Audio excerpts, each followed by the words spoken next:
trouxe para vocês aqui uma passagem que eu me recordei ontem. Trouxe uma passagem de um livro chamado O Futuro de Deus, escrito por ninguém menos que Deepak Chopra, né? Um dos primeiros aí ativistas quânticos que a gente tem notícia, pessoa que trouxe, né, a ciência, a fé e a espiritualidade de uma nova forma de se compreender da saúde e tudo mais.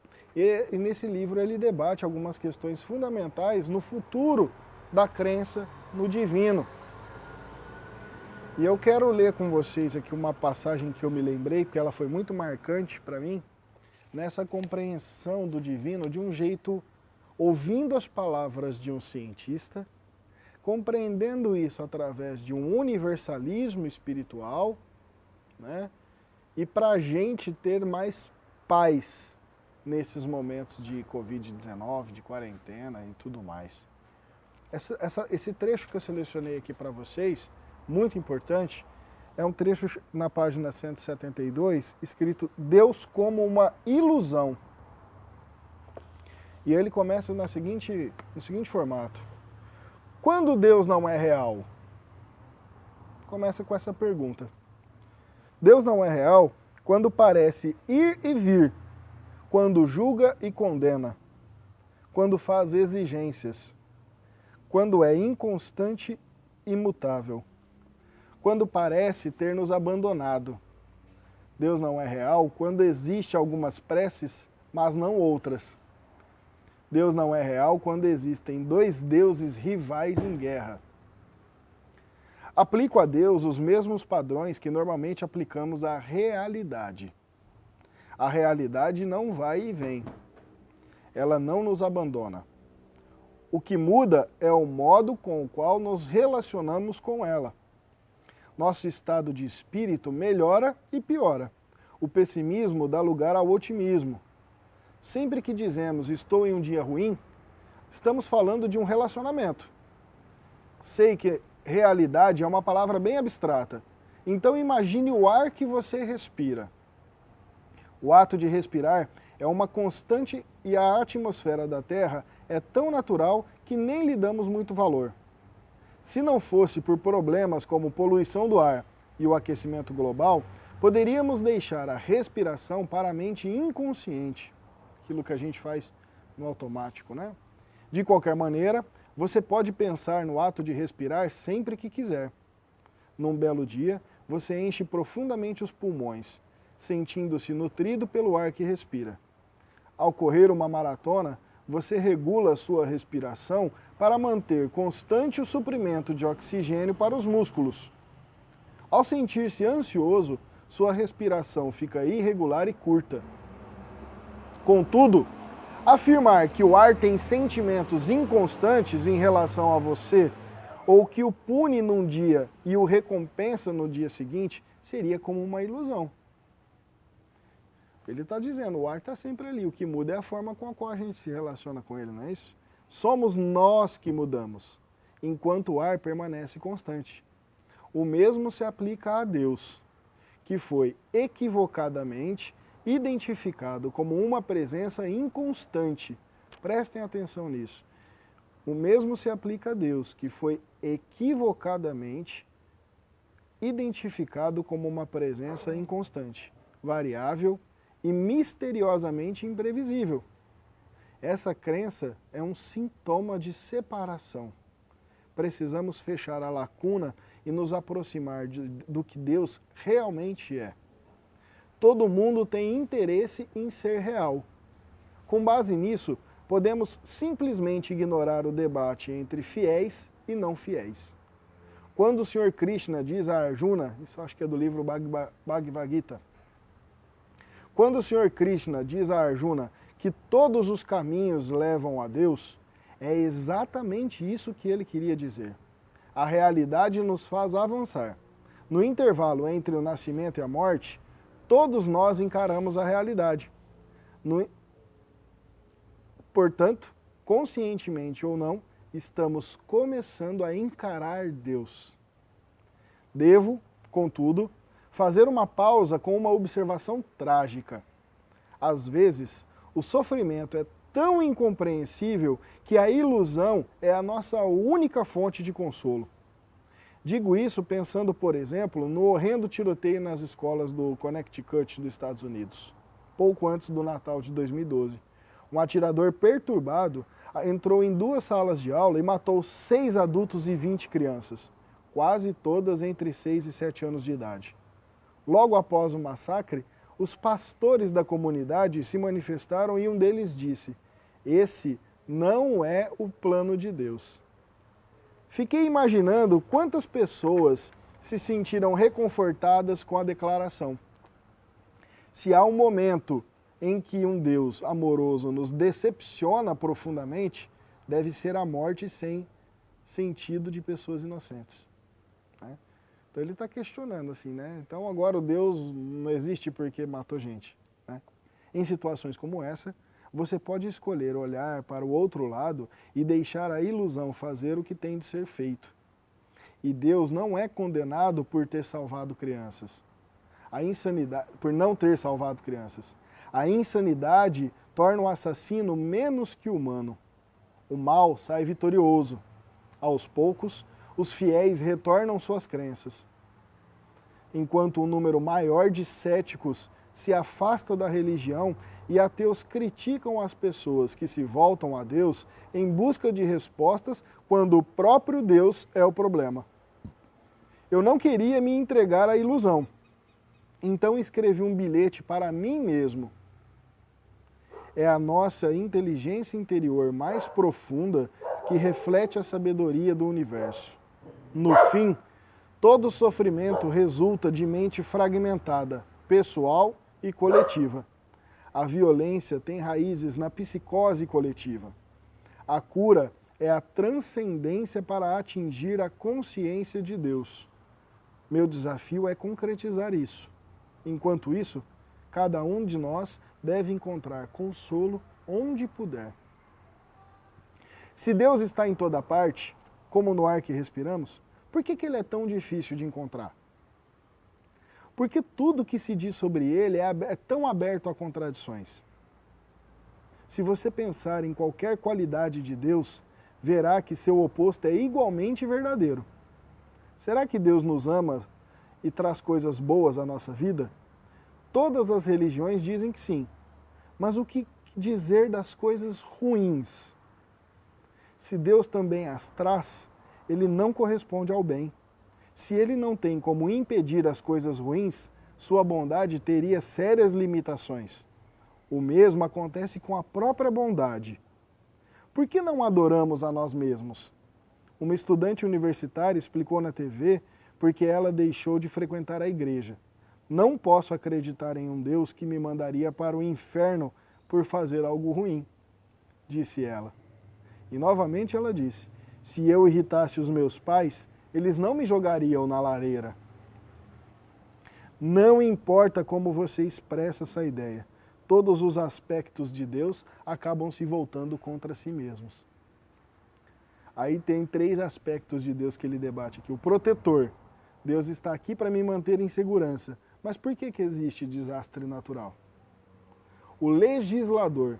Se Deus criou regras de conduta moral, por que somos livres para sermos tão imorais quanto quisermos? E um outro Deus é o pacificador. Se Deus traz paz interior, por que Ele permite guerra e violência? Um Deus que é tudo não pode ser só o bom, amoroso, pacífico e justo. Gostemos ou não. E normalmente odiamos pensar isso. Devemos abrir espaço para a participação de Deus também nas facetas ruins, dolorosas e caóticas da vida. Pois a realidade e o tempo e o espaço é muito maior que nossa compreensão. E isso quer dizer que Deus é bom e ruim, amoroso e não amoroso? Não.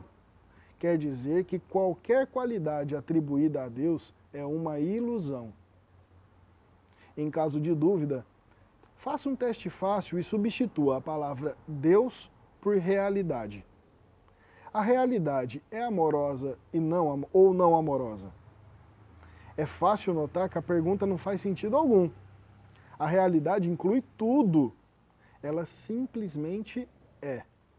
Quando nossa mente começa a pensar em termos de um Deus que tudo inclui, que simplesmente é, começamos a escapar a nossa mente da ilusão. Todo mundo se relaciona no dia a dia. Duas pessoas se conhecem e se simpatizam ou antipatizam uma com a outra. Elas podem até se apaixonar intensamente. O amor floresce até encontrar problemas. Cada pessoa no relacionamento tem um ego. Eu amo você, mas faço as coisas do meu jeito. Para o relacionamento sobreviver, deve haver um equilíbrio entre o eu e nós. Questões de todo tipo devem ser resolvidas. A beleza de se relacionar com Deus é que absolutamente nada disso se aplica. Deus não tem ego. Ele sempre gosta do que você gosta. Ele sempre quer o que você quer. Deus não tem ponto de vista. Ele aceita a sua maneira de ver as coisas. Deus não é egoísta. Ele não quer nada de você. Deus não rejeita. Ele o aceita como você é. Pode parecer um relacionamento ideal. E é. Os seres humanos projetam anseios e sentimentos mais profundos em Deus, só para se decepcionar quando a sua projeção não dá resultado. Você pode adorar Deus quanto quiser, mas isso não fará com que Ele o ame mais. Se Deus fosse humano, isso caracterizaria como não amoroso. Na maioria dos casos, se você está num relacionamento e adorar o outro, receberá amor em troca. A ironia é que Deus, possuidor do amor infinito, acaba sendo rotulado como um ser que se recusa a demonstrar o seu amor. A relação nunca chegou a começar. Esse é o problema, não alguma deficiência da divindade.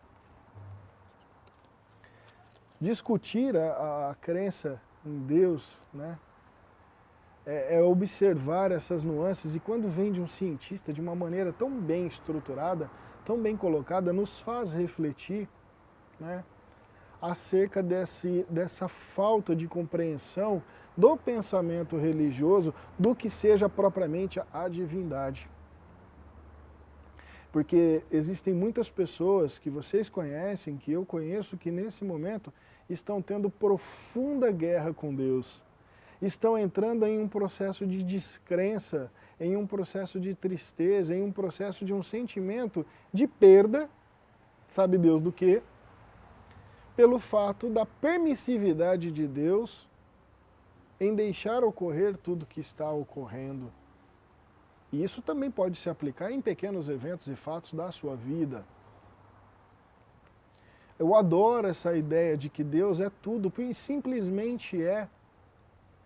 E tudo vai partir de uma questão de sintonia, de como eu me relaciono, de como eu observo a realidade. E dentro dessa realidade eu me proponho a enxergar o sagrado. Eu me proponho a enxergar o que Deus realmente está fazendo para com a sua obra. Sabe por quê? Porque a realidade é tudo. Mas a realidade é sobretudo aquilo que a gente observa. Física quântica fala isso.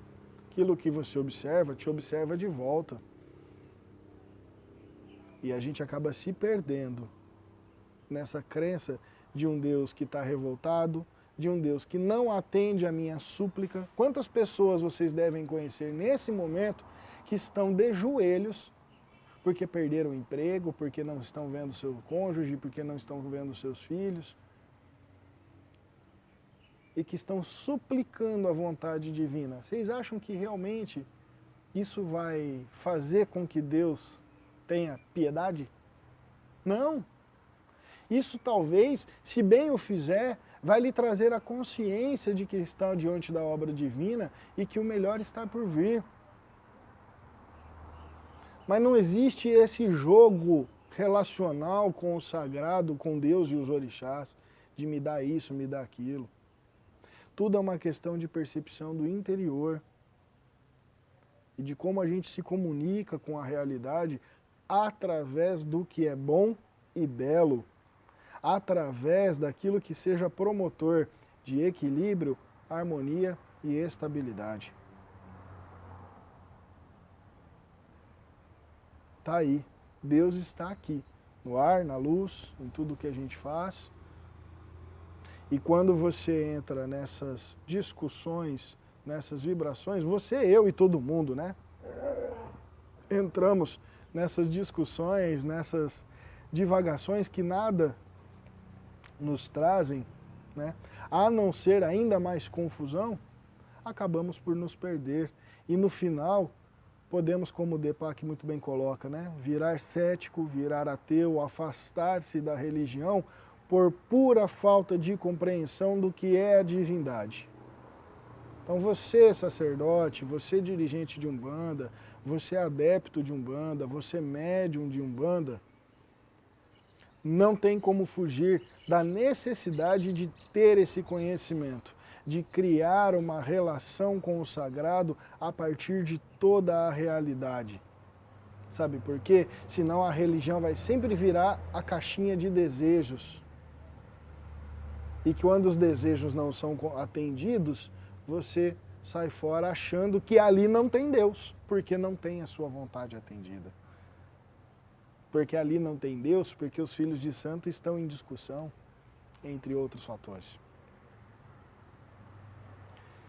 Se atentem a isso, observem qual é a sua relação com o sagrado e a sua observância da realidade de que Deus está em absolutamente tudo que está ao seu redor. E de que maneira, e aí a Umbanda é uma mestra nisso, de que maneira você é inserido na realidade de Deus.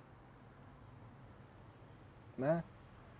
A Umbanda promove a inserção do seu adepto na realidade divina através da natureza, através das ações sociais que compreendem todo o aspecto relacional intra-terreiro e fora-terreiro para com a sociedade.